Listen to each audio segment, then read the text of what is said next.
Hi children, how are you? I hope you're all fine and watching online classes at your home, aren't you? Yes. Children, if you wish something or if you need something, whom will you ask? Will you ask your mother, father or your friend? And how will you ask? Will you request them? Or will you command them? If you command them, what happens? Yes, you know it very well. You would certainly request your father, your mother, or your friend. Then your desire will be fulfilled. Yes, no? Yes. So today in this video, you are going to know about two animals. One of them has a desire and how it requested the other animal for help, and whether the other animal helped it or not, or whether it came up with some kind of conditions and suggestions, and finally whether the desire of that animal is fulfilled or not. So children, do you want to know which are those animals? Yes. If you are ready, let's start.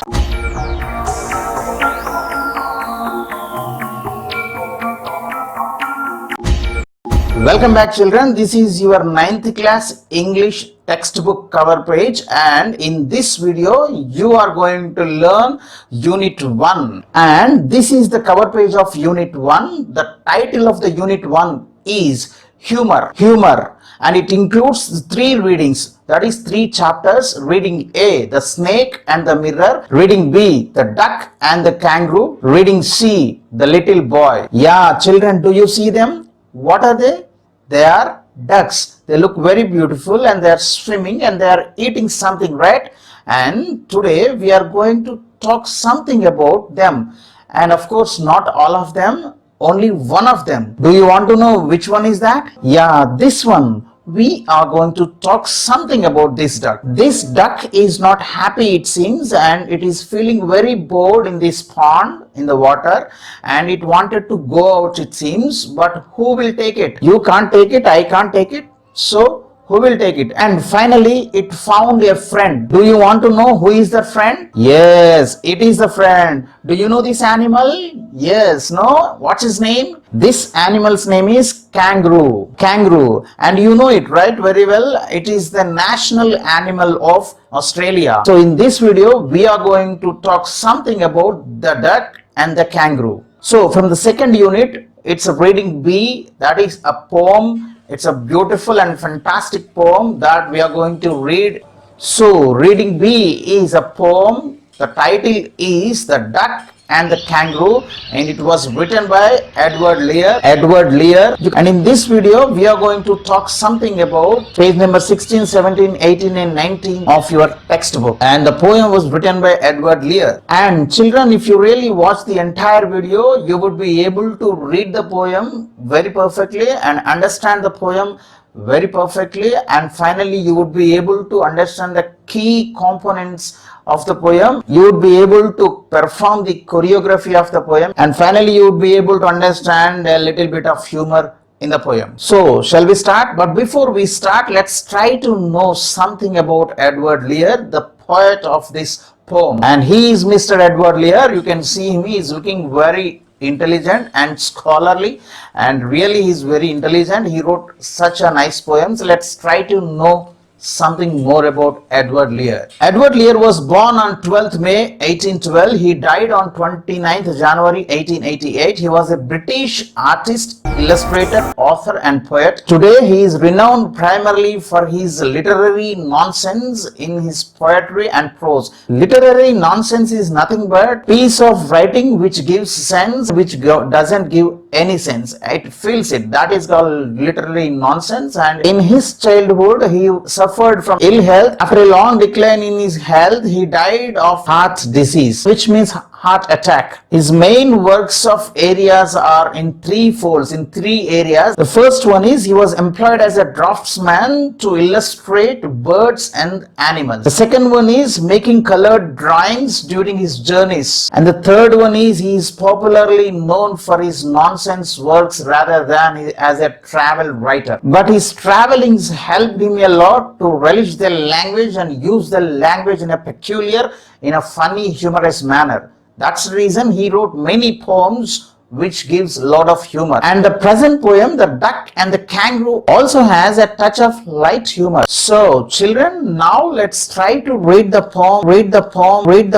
So Children, the poem goes like this. Said the duck to the kangaroo, good gracious, how you hope over the fields and the waters too, as if you would never stop. My life is a bore in this nasty pond, and I long to go out in the world beyond. I wish I could hope like you, said the duck to the kangaroo. Please give me a ride on your back, said the duck to the kangaroo. I would sit quite still and say nothing but quack the whole of the long day through, and we would go to the Dee and the Jelly Bolly, over the lands and over the sea. Please take me a ride. Oh, do, said the duck to the kangaroo. Said the kangaroo to the duck. This requires some little reflection. Perhaps on the whole it might bring me luck. And there seems but one objection, which is, if you will let me speak so bold, your feet are unpleasantly wet and cold and would probably give me the rheumatiz, said the kangaroo. Said the duck. As I sat on the rocks, I have thought over that completely, and I have bought 4 pairs of worsted socks which fit my web feet neatly. And to keep out the cold, I have bought a clock, and every day a cigar I'll smoke, all to follow my own dear true love of a kangaroo. Said the kangaroo, I am ready, all in the moonlight pale, but to balance me well, dear duck, sit steady and quiet at the end of my tail. So away they went with a hop and a bound, and they hopped the whole world 3 times round. And who is so happy? Oh, who? As the duck and the kangaroo. As the duck and the kangaroo. So, dear children, do you like the poem? Yes, of course, it's a beautiful poem, right? So, children, now let's try to read the poem once again, stanza-wise, and understand it line-wise. Shall we start? The first stanza, said the duck to the kangaroo. Here the duck is saying something to the kangaroo. And what is it saying? Good gracious, how you hope. Hopping is nothing but, you can see the kangaroo, how it hops. That is called jumping. That is how kangaroos go from one place to other place. Good gracious is nothing but exclamation and surprise. You may ask me why the duck is surprised.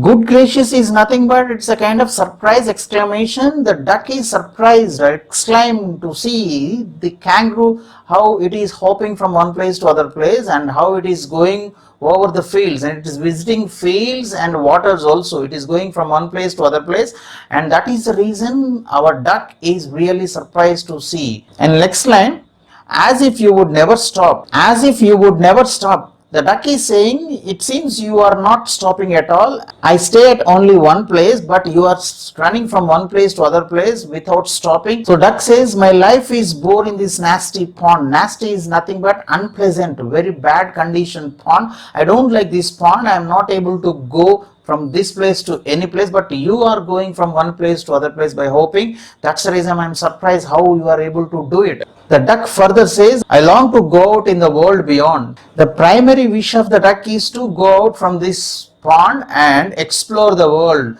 see the new places, and visit new places like the kangaroo. So that is the reason the duck is saying, I wish I could hop like you. So the duck is saying, if I could hop like you, I could have visited all the places, all the new places, all the world. So from the first stanza, we can understand the primary wish of the duck. So duck's wish. So what is the desire of the duck? It wanted to go out into the world and see new places, and it wanted to enjoy. Now let us move to the second stanza. Please give me a ride on your back. So now here the duck is requesting the kangaroo to give the ride. So here the duck is requesting the kangaroo to give a ride. As it is not able to go from one place to other place in a very speed way, it is requesting the kangaroo to give a ride. It further says, I would sit quite still and say nothing but quack. Quack is nothing but, it's a sound made by a duck. Quack, quack, quack. We hear it normally outside. The duck is also promising the kangaroo that it would sit very silently without making any sound except its own sound, quack. The duck is also saying that the whole of the long day through, which means the entire day from the morning till the night, we will go to the different places. And what are the places? The D and the Jelly Bowl Lee. It's a wonderful imaginative place. And you know where the duck wanted to go? The D and the Jelly Bowl Lee.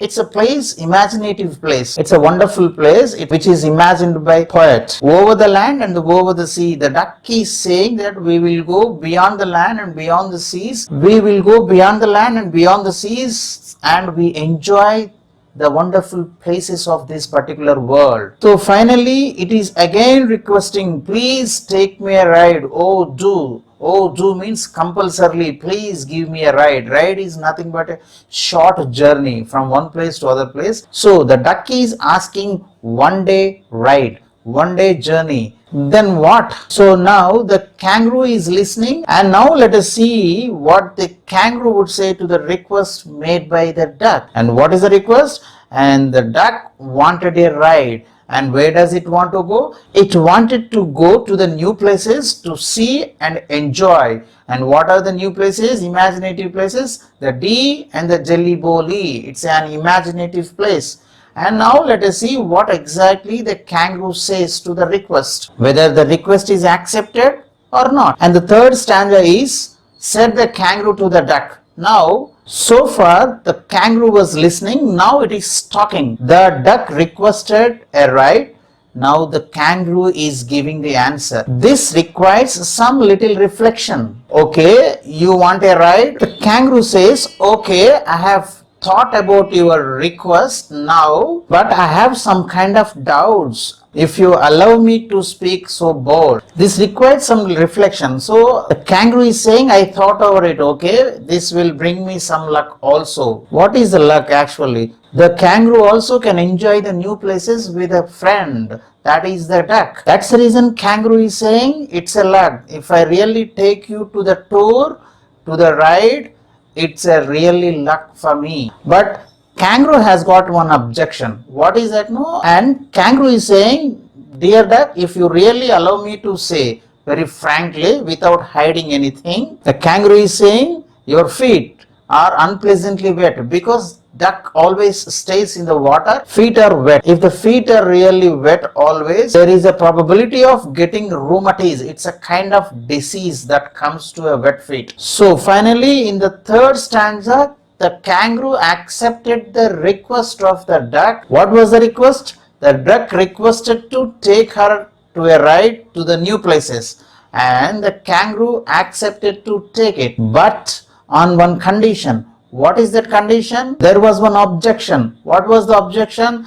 Because the duck's feet are very wet and there is a probability of getting some kind of disease. The disease is rheumatiz. That was the objection. And the fourth stanza, that was the objection. And now let us see how the duck would respond to the objection made by the kangaroo. And the fourth stanza, said the duck, as I sat on the rocks, I have thought over that completely. So very good. That was nice objection, my dear kangaroo. I have thought about it already. I sat on the rock, I thought about it completely. Not only thinking, I have bought 4 pairs of worsted socks. Worsted socks are nothing but woolen socks. No, they will fit my web feet neatly. Web feet is nothing but the feet that have toys connected by membrane. You can see in the picture, all the duck have web feet. So the duck bought socks which fit its feet very perfectly. Not only socks, it also bought a cloak. Cloak is nothing but a coat that protects from cold. So the duck bought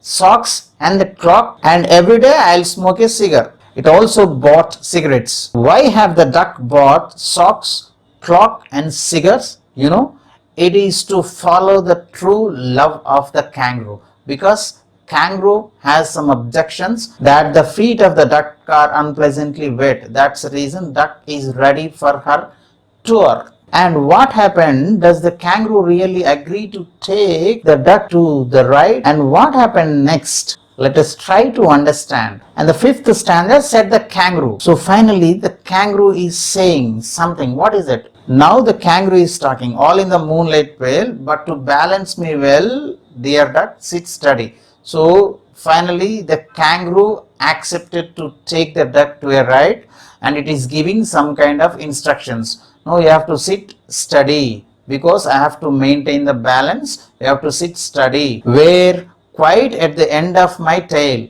No, it has to sit at the end of her tail and then it will take. And finally the duck sat at the end of the tail of the kangaroo and they started their journey. They started their ride. And where did they go? So away they went with a hope and about the whole world 3 times round.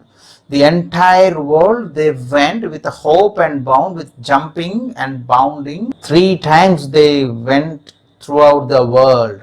You want to see how they went? Yeah, this is how they went throughout the world 3 times round. So the duck was sitting at the end of the tail of the kangaroo, and kangaroo was jumping, hopping and going around the world 3 times. It was so nice to see. Both of them became friends, and the kangaroo is taking the duck to a ride and they are enjoying the new places like the Dee and the Jelly-Bolly. Dear children, have you liked the ride? Yes, of course, I know you like the ride. So finally, who is so happy as the duck and the kangaroo? The poem ends with a question mark, and the poet is very cleverly ended this poem with a question mark, and you can understand who is very happy. Is it the duck or the kangaroo? And we can assume that both of them are very happy. The duck was happy because its desire is fulfilled. Kangaroo is also very happy because it was able to help a friend. It was able to fulfill the dream of his friend, the duck. So we can understand, or we can assume, that both of them are very happy. Children, we have understood what the poem is, but now we will see what the choreography of this particular poem. The word choreography most of the time is used to choreograph a dance, and most of the time we see there are choreographers, dance masters, who compose dance steps to some kind of songs. But here we are going to choreograph this poem. We are going to enact the roles of the duck and the kangaroo, and we are going to act it on the stage in front of your friends or in a cultural event. So now let us see how this poem can be choreographed. But before you choreograph any poem or this poem, you have to remember certain points, and now let us try to see and understand point wise what are the most important things to choreograph any poem, and particularly this poem. The first point is you have to know the poem, which means you have to by heart the poem. From line 1 to the last line, you have to by heart the poem, you have to know the poem, you have to sing the poem, you have to know the rhythm of the poem, you have to know each line and each word properly, and you have to register entire poem in your mind. Then you have to start. That is the first point, and that is very important. And the second point is the characters. How many characters are there in the poem? Only 2 characters are there, the duck and the kangaroo. So 2 students can choreograph this poem. One student can enact as the duck and the other student can enact as the kangaroo. Then they can perform the actions according to the poem and the lines. And the third point is very important, the theme of the poem. We have understood the theme of the poem is very simple. The desire of the duck is fulfilled. What was the desire of the duck? The duck has a desire, and the desire was to go out into the world and see the new places and enjoy, and it was properly conveyed to the kangaroo. The kangaroo understood it in a proper manner, but with some conditions, and finally took the duck to a world tour. How many times? 3 times they went round and round, and finally both the duck and the kangaroo are happy. And that is the theme of the poem that should be conveyed very properly in the choreography. And the fourth point is not only the entire theme of the poem, but each stanza has its own theme. As we know, this poem has 5 stanzas. Each stanza has its own theme. For example, if we look at the first stanza, the theme of the first stanza is the wish of the duck, or the desire of the duck to hope and go round the world. That is the theme of the first stanza. The theme of the second stanza is the duck requesting the kangaroo to give a ride, or to take her to a ride. That is the theme of the second stanza. And the third stanza's theme is the kangaroo accepted the request made by the duck, but with some conditions. That is the theme. So it's a conditional acceptance of the kangaroo. That is the theme of the third stanza. And the fourth stanza's theme is the duck gave some assurance that it will not disturb the kangaroo, and that is the assurance given by the duck to the kangaroo. That is the theme of the fourth stanza. And the fifth stanza and the final stanza, fifth stanza's theme is fulfillment of the desire, or the fulfillment of the wish of the duck. Yes, we have seen that the kangaroo has taken the duck to a world tour, and both of them went to a ride by hopping and jumping and enjoyed. Both of them were very happy. And these are all the sub-themes of each stanza, and every stanza has a theme. That is also very, very important. And now the next point is very crucial. We have to convert all these 5 sub-themes into performable actions. We have to enact. We have to show them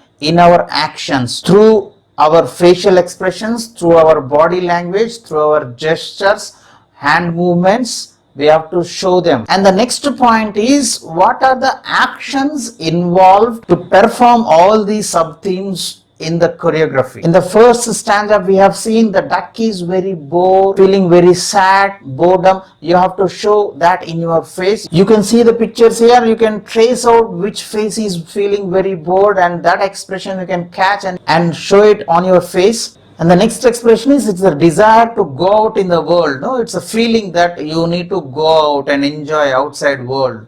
And that also you have to do miming. You can see the guy, that fellow is doing some kind of miming. And what is the another expression that is required? Joy. Wearing the socks and smoking cigarette, it's kind of some kind of joy. And you can catch some expression out of this, some kind of joy, happiness, and you can perform that action. And the next expression is displeasure, unwillingness. Why unwillingness? Because the duck's feet are wet, so the kangaroo is having some kind of displeasure that has to be shown on your face. And the next one is miming. Miming is nothing but enacting a role. Here the duck is sitting at the end of the tail, so that act has to be enacted. And finally the joy. So both of them are very happy, and both the faces should glow like happiness. So these are all the expressions which give lot of impact to the choreography that you want to perform, if you really want to perform. And you would really get a lot of applause from your classmates and teacher also. And the next point is, what are the characters involved? As we have already discussed, the duck and the kangaroo, these 2 characters are involved. And if you really are interested to include some other characters like frogs, fish and everything, you can also include. Some other students also can act like frogs, fish and etc. And the next point is very, very important. Location, place. Where does this entire poem take place? Of course, it took place near a pond, because the duck talks about the boring life of a pond. So it is taken place near a pond. So you can also arrange some kind of pond arrangement if you really perform. So finally, after the entire practice, you can come on to the stage to perform this choreography. So how to perform? A group of 2 or 3 students will sing the poem loudly, and the characters, the duck and the kangaroo, will perform their actions on the stage with all the expressions like boredom, wish, joy, enjoyment, hoping, jumping, with all these kind of actions. And if you really practice it well before you come onto the dais and perform all the expressions with your body, with your hands, with your legs and with your face, all the students in your school like you very much. So this is how we can perform the choreography of this particular poem. And so which role you want to play? The duck, or the kangaroo. You can play both of them also by exchanging the roles. So finally we have understood the poem and what was the wish of the duck and how it was fulfilled with the help of the kangaroo and how they became the friends. So do you have any wish or desire? Don't forget to express it with proper sentences, with proper expressions, with proper attitude. Then it will be certainly addressed by someone in this world. All the very best, children. Thank you very much for watching.